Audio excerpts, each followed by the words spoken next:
What's up, everybody? Welcome to Podcast Now. I'm Alex, and in this video, I want to look at some early sales figures for Final Fantasy VII Rebirth and talk about it. Here's what I want to say first. I guarantee I'll make a bet, with whoever wants to. I really think this is going to become a bigger deal as the days go on. We'll talk about if it is a big deal, but I do think this narrative online is going to start to blow up. I feel like not a lot of people are talking about it, but I do feel like it's going to expand. So what we have, this is from Japan, okay, the Japanese charts and where Final Fantasy VII Rebirth ranks on it. Now, it does incredible in terms of, beating out everything else, and it's not even close, right? Not even in the same stratosphere. However, when you look at the numbers as compared to the other Final Fantasy games, and we're going to look at all of them, but actually you could also look at 16, which is, the narrative being out there.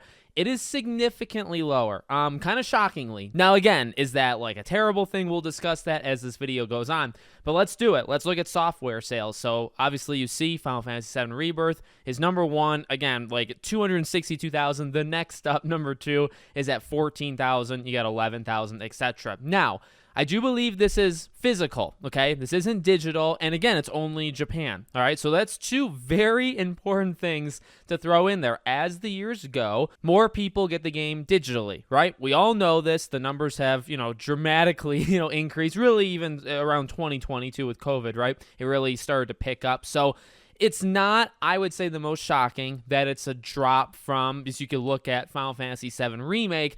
It is a colossal drop. I think that game did 703,000 units in its, first week. So it went from 703 for 7 Remake to 262 for this game. Now, okay, you say, well, here's the thing. PS4, that came out on PS4, and it came out the final year of the PS4. Now, Push Square actually makes a good point, and this is something that I guess I would actually wonder, right? So that they do a lot of this figuring out stuff for us.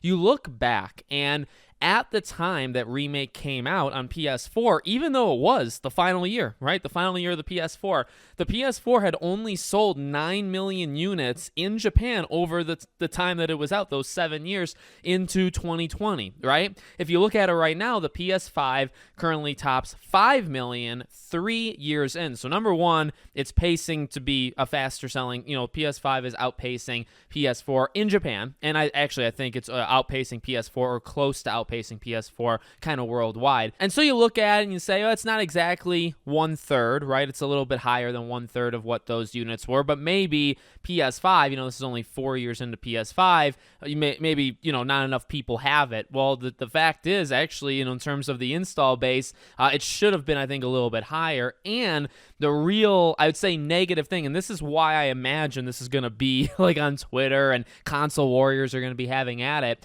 Final Fantasy 16, which was just this past June, also only on PS5, hit 336,000 units. So now that is, Final Fantasy 16. That's a new numbered entry. Yes, obviously, Rebirth is new, but and people are making this point. This is the middle game. And although, and as I've said before, I haven't beat this game, but like, if you know what happens in the original game, and I don't know if they changed it or not, my point is, this game should be pretty big. Like, even if you're just playing it for the big ending, regardless of what the big ending actually is in this game, it should be pretty big. But, on the contrary, on the opposite side, it's the second game in this trilogy that is based off of one game, right? And they're putting it out. At the end of the day, it's going to be out over like an 8-year span. You know what I mean? We got the first game in 2020, this 2024. I imagine the next one's 2028, and that's the entire story. Now I'll say this. I don't mind it. This is kind of, it wasn't necessarily what was pitched to us. They've kind of, I think, evolved the idea and let us know what the idea is over time.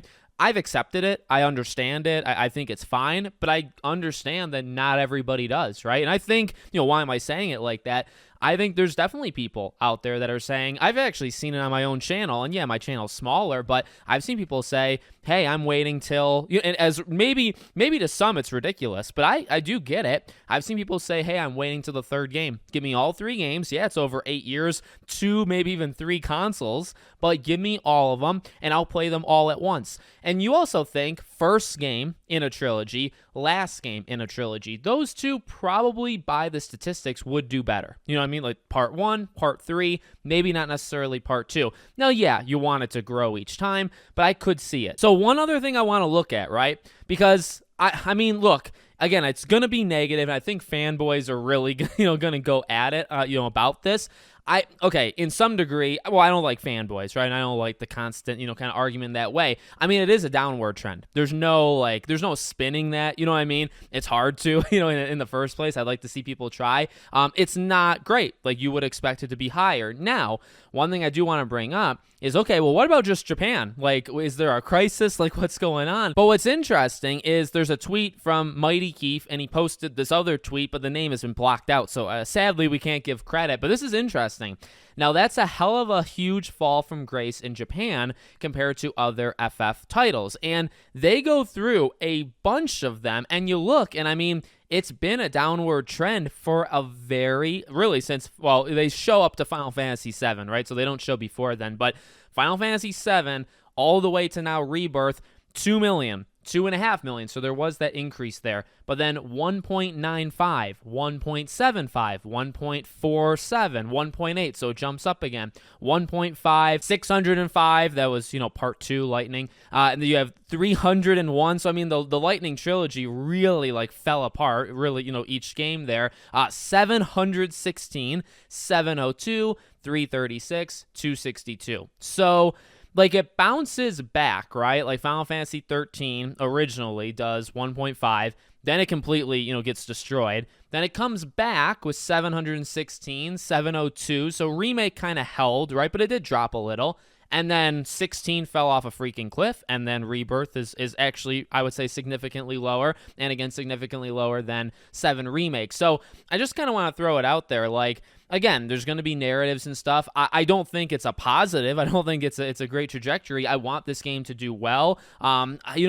When 16 came out, everybody wanted, seemingly, maybe even Square Enix wanted, 16 to solve their entire financial problems, right? They had 6 failures in games that year or the year and a half before, and they wanted 16 to not only make money, but to make up for 6 other games as failures. Now, that's honestly how I read the situation. And what came out is that 16 did fine or good, but it didn't save the business, right? So, and that was taken a bunch of different ways online.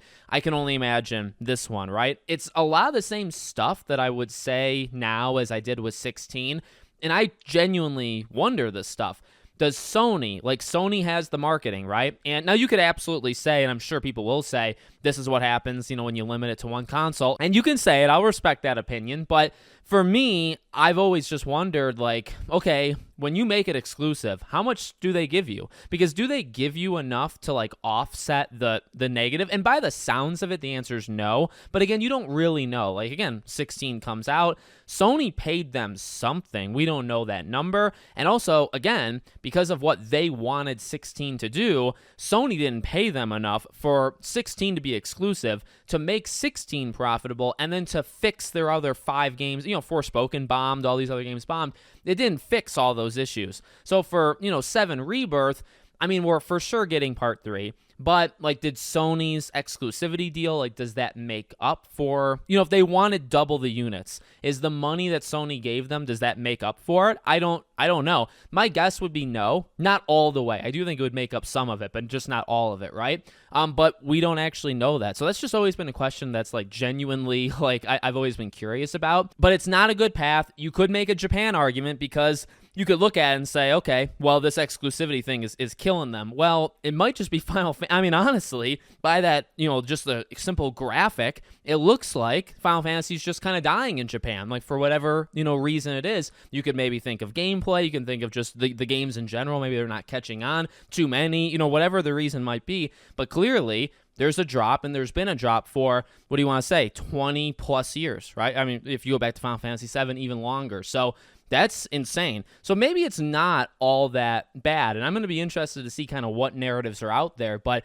it could just be a Japan issue. But you know what? We need to know the rest of it, right? That's why I say this is the beginning. This is the first sales thing we found out. There's more to come. So we'll have to see what that stuff is, and then it might get interesting. So let me know what you guys think in the comments. Make sure, as always, you're subscribed to the channel, bell icon turned on, and I hope to see you all on the next one.